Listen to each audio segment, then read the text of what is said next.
E aí, meus herculoides, já perceberam que Jesus virou uma pessoa não grata para os neopentecostais? Que Jesus, ao longo dos últimos anos, passou a não ser mais bem-vindo para muitas igrejas?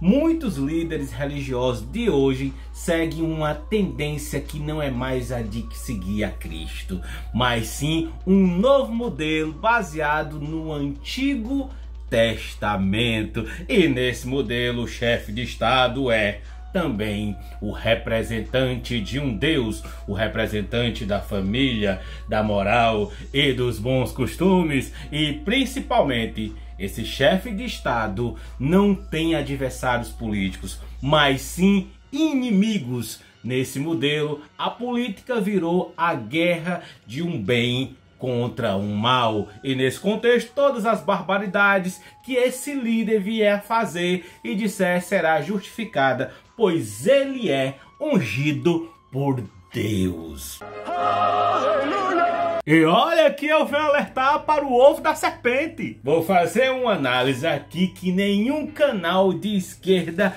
fez ainda.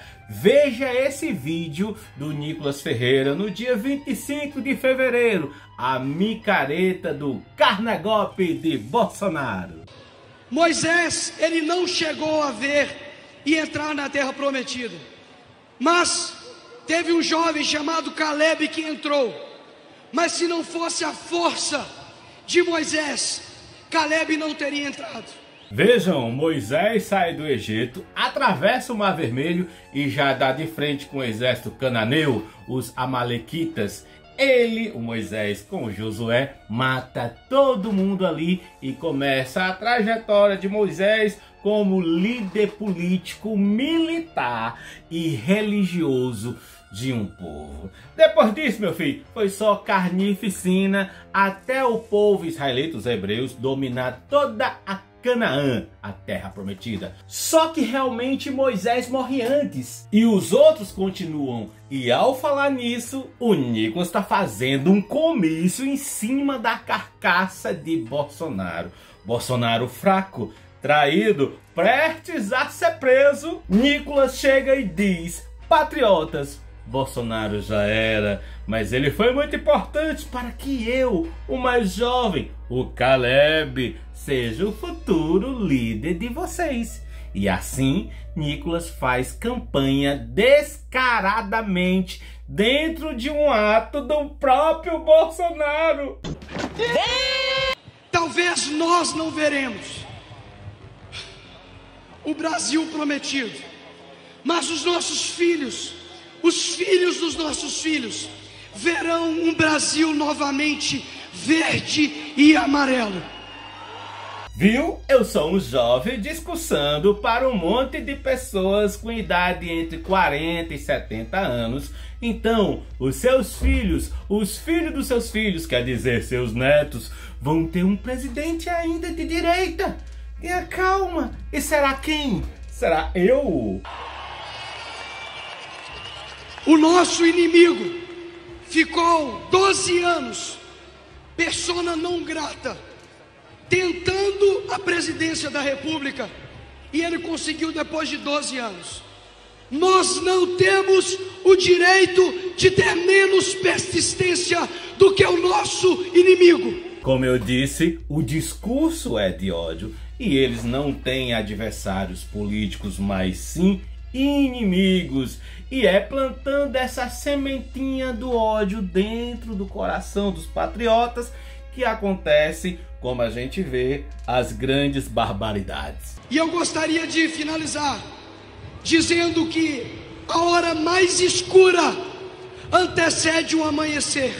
Talvez não hoje, talvez não amanhã, mas um dia nós veremos novamente um presidente de direita retornar à presidência da República do nosso país.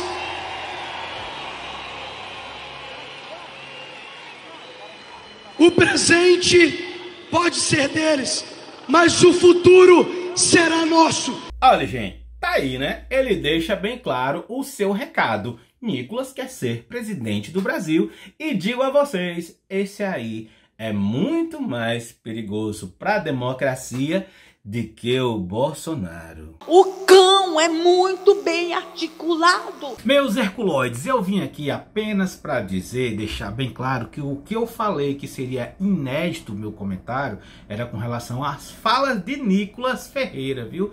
O que eu vou falar agora, que é a teologia do domínio, isso não, isso já existe. Você vai encontrar muita coisa aí, muita gente falando a respeito, historiadores, teólogos, sociólogos, tá? E essa teologia é uma referência à Bíblia, ao rei Jaime, que tem lá em Gênesis 1:28, no qual Deus concede à humanidade o domínio de toda a terra. Mas o que eu vou dissertar aqui é em cima do pensamento do professor João César Rocha, inclusive um grande jogador de xadrez. O meu abraço para ele. Então, se por acaso você achar que tem alguma coisa parecida com o que ele fala, não é mera coincidência. É justo. É muito justo. É justiça. Mas agora eu quero falar para vocês sobre um plano, um novo modelo adotado pela extrema-direita junto com o neopentecostalismo para dominar a política brasileira, e tudo começa com o culto a Israel, que começou nos Estados Unidos e foi importado para o Brasil, e é chamado a teologia do domínio. Essa teologia, que também pode ser denominada domininismo, é um conjunto de ideologias políticas que buscam submeter a vida política ao domínio religioso dessas igrejas, aí dá a interpretação que eles fazem da lei da Bíblia. Da glória. E olhe, meus herculoides, ai, adorei essa luzinha assim de baixo. Essa teologia, ela superou a teologia da prosperidade, que um dia já foi o princípio básico das igrejas neopentecostais. As igrejas neopentecostais não são mais igrejas de Cristo. Agora, com a teologia do domínio, temos o domínio político com a imposição violenta da própria fé e de um próprio Deus sobre todo aquele que pensa de forma diversa. Então veja, aqui não existe mais respeito ao diferente, à diversidade, à pluralidade. Aqui só existe uma lei e deve ser submetida, imposta a todos. Não há mais uma possibilidade de um todes.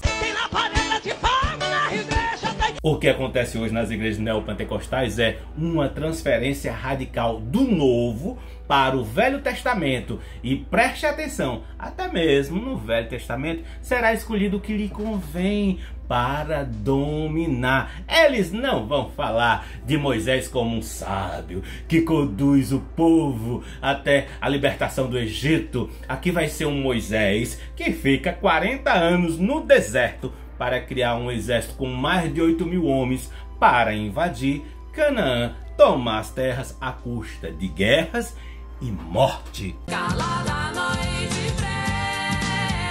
Esse modelo será adotado por Netanyahu, por Bolsonaro, por Trump, por Milley, e é o modelo de Davi, mas não é aquele que derrota Golias usando a inteligência e não a força, mas sim Davi, Senhor dos Exércitos, o Imperador. Ah, moleque! Tá, mas para você não achar que eu estou falando tudo igual o professor César, eu vou colocar uma fala minha descrevendo Davi que eu fiz num vídeo há 4 anos atrás. Eles podem até estar seguindo algumas partes da Bíblia, mas não a Cristo. Mas como assim, Jota? Seguir a Bíblia e não seguir a Cristo? Você que adora certas figuras míticas, o livro Pentateuco do Torá, quer dizer, o Antigo Testamento tá cheio delas. E entre elas tem um rapaz chamado Davi, dá o maior valor no negócio de arma e matar o povo. É, gente, é o rei Davi contado nas historinhas de criança, que foi escolhido por Deus, que matou o gigante. Ele matou o gigante com uma pedrada na cabeça, show. Mas aí ele foi lá, pegou sua espada, cortou a cabeça e ficou exibindo o seu poder de ter matado o gigante.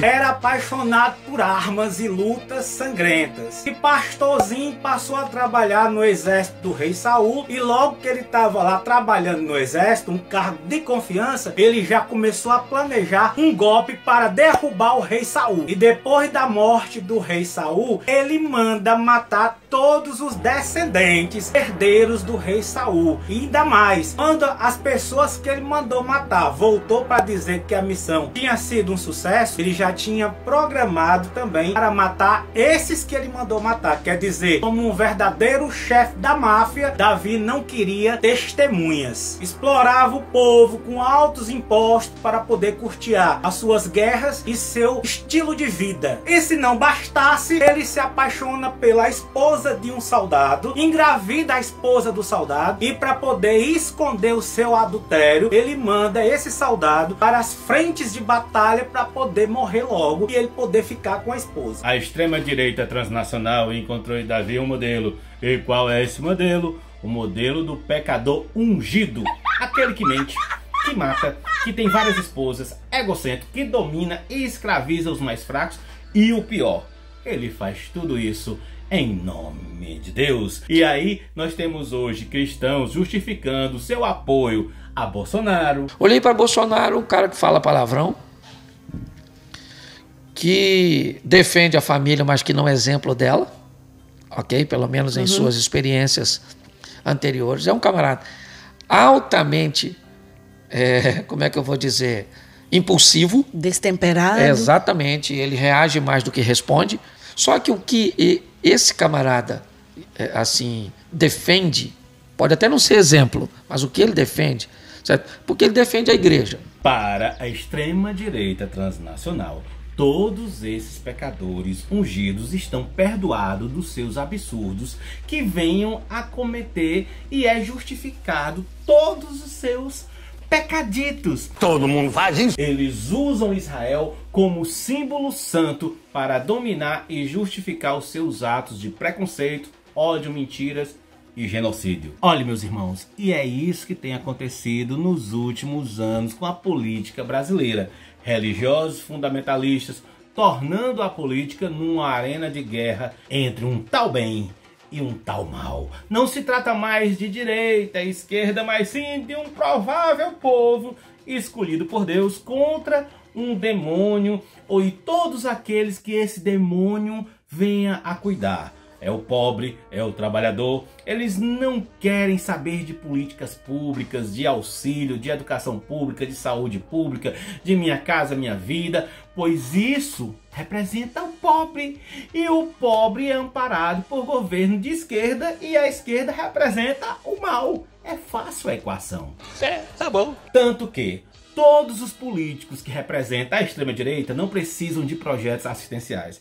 Basta ter projetos lacradores dentro do fundamentalismo e do conservadorismo. Projetos como aumento de pena, aumento de punição, quantidade de presídios, liberação de armas, sinal verde para a polícia agir como quiser dentro das favelas e das comunidades, pesquisar entidades fiscalizadoras, ter o direito de mentir, de caluniar, e basta falar Deus, pátria e família. Menino, pronto, já tem o voto garantido. Eu sou ladrão, rapaz. Eu não gosto de trabalhar, não, sou ladrão. Senhores progressistas de esquerda, ainda temos muito trabalho a fazer para proteger o nosso país do fanatismo, da ignorância e da tirania. Por favor, compartilhe esse vídeo.